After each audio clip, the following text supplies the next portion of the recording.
धर्म म्हणजे काय? जे तुमच्या अस्तित्वाचे रक्षण करते ते धर्म आहे. जे तत्व तुमच्या अस्तित्वाच्या विरुद्ध आहे त्याला धर्म म्हणता येणार नाही. धर्म तुम्हाला कधीही उपाशी मरायला सांगणार नाही. धर्म तुम्हाला सांगेल तुमचे अन्न कसे निवडावे जे तुमच्या शरीराला अनुकूल असेल. मन आणि आत्मा, शारीरिक, मानसिक आणि आध्यात्मिक विकासासाठी धर्म स्पष्ट सूचना देतो.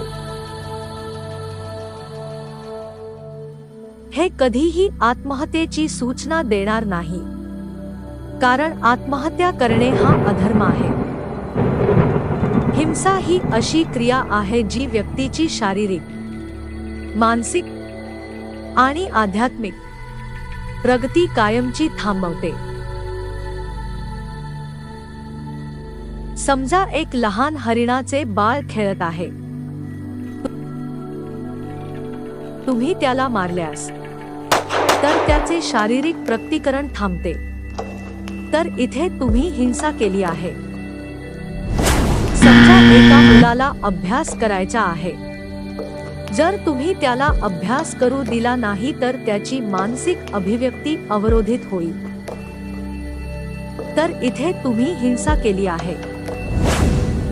जेव्हा एखादी व्यक्ती आध्यात्मिक प्रगतीसाठी प्रयत्नशील असते, त्याच्या शेजारी फिल्मी गाणी गाऊन आवाज काढत आहात, तुम्ही त्याचा आध्यात्मिक विकास थांबवला आहे. हिंसा वचनबद्ध होता. आपल्या अस्तित्वाचे रक्षण करण्यासाठी एखाद्या सजीवाची हत्या करणे हा अधर्म किंवा हिंसक नाही.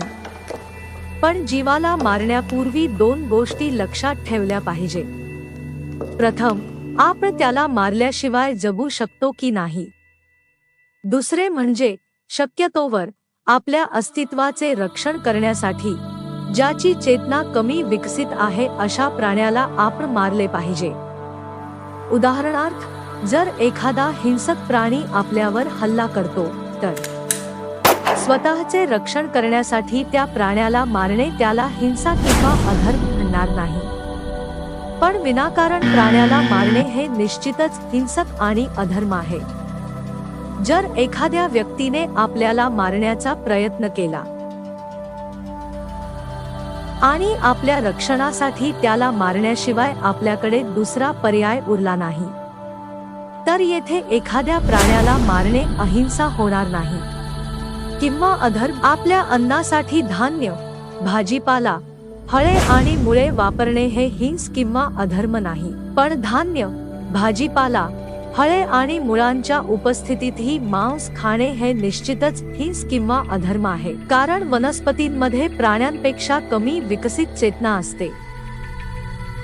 औषधासाठी सजीवांची हत्या करणे हे हिंस किंवा अधर्म नाही, कारण रोगाच्या उपचारासाठी औषधाची आवश्यकता असते. आपल्या अस्तित्वाचे रक्षण करणे आवश्यक आहे.